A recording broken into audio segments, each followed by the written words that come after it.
Gallen's collection of toy commercials is as old as television itself. He took us on a tour of his TV ads from his New York City archive. Here he comes, greatest toy you've ever seen, and his name is Mr. Machine. If you start looking back at these commercials from the 50s and 60s, the toy commercials are probably better than the toys themselves. They're much more memorable than the toys themselves. Into the deepest jungles went Pressman toy makers looking for something new. The Pressman Witch Doctor Head Shrinker's Kit. Back in the 1950s, they were always hyping these commercials up. I have one commercial for the Flying Fox toy, which was an airplane simulator. You yourself make the plane climb, bank, dive, and turn in flight. The commercial would say, you can have an original jet engine in it.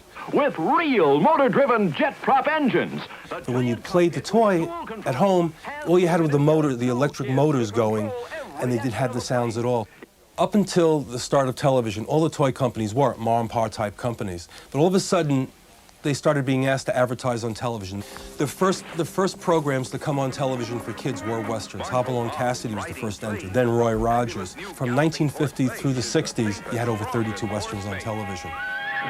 Okay, Slippery, this is the end of the line.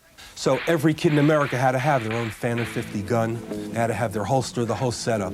You are watching a demonstration of the most authentic cap pistol in the world. They started having to ban them in this country because people were just not robbing convenience stores with them, but you could put real bullets in the guns and shoot them. The Tommy Burst has automatic bolt action. Fire off a burst of 10 shots. Today, if you wore this or walked in the subway, forget it, they'd be calling the police for backup. The pistol fires greeny stickum caps and shoots safe shooting shells. Back in the 50s and 60s, it was right after the war, the guy was supposed to take care of the family and the woman was supposed to take care of the kids at home. And that's the way all girl commercials were back then. You can play Mommy right now with Ideal's Betsy Wetsy.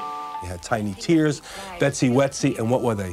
Teaching the girl how to change the diapers and raise the family. Of course, like all little babies, Betsy Wetsy wets and needs to be changed. There was also what I call dead-end advertising. Back then, you bought one product. If you bought a robot, you had to go buy the batteries, and that was the whole toy. Today, and it really started with Barbie, you have accessories for everything. Here it is, Barbie's Dream House, the wonderful new house for Mattel's famous Barbie doll. It's completely furnished with Barbie's own dressing table, bed, studio couch, TV, and hi-fi. G.I. Joe, fighting man from head to toe, on the land, on the sea, in the air.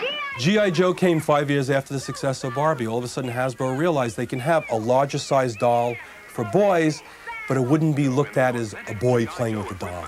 You'll have the greatest realism, the greatest fun you ever had in playing soldier. All the toys back in the 50s were toys related to professions. If you wanted to be a jet pilot, you had jet pilot toys. You wanted to be an airplane pilot, you had that. Jimmy Jet, with the exciting moving picture screen, makes you feel you can fly, fly, fly. You had your spies. You had your train collections. If you were into cars, you had cars. This lever puts the power winch into action.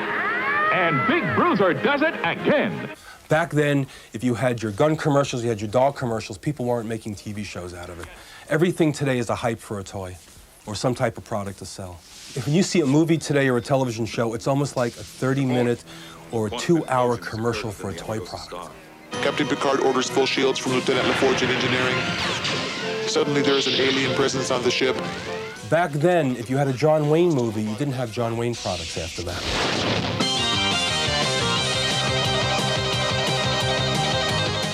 The best hype you can give a toy is to have a really good commercial. Because even if the toy is lousy, you'll buy it if you like the commercial. Look at Power Rangers. Don't fear. Wow, the Mighty Morphin Power Rangers are here. I mean, I don't know why anybody even likes Power Rangers. Good night. Today, I haven't seen a toy that has hit the market that has really held up. What has held up over the last 20 or 30 years? G.I. Joe, Barbie. Barbie, you're beautiful. The oldies are still the goodies. Someday I'm gonna be exactly like you. Till then I know just what I'll do. Barbie. Barbie, beautiful Barbie. I'll make believe that I am you. I'll be back in a moment.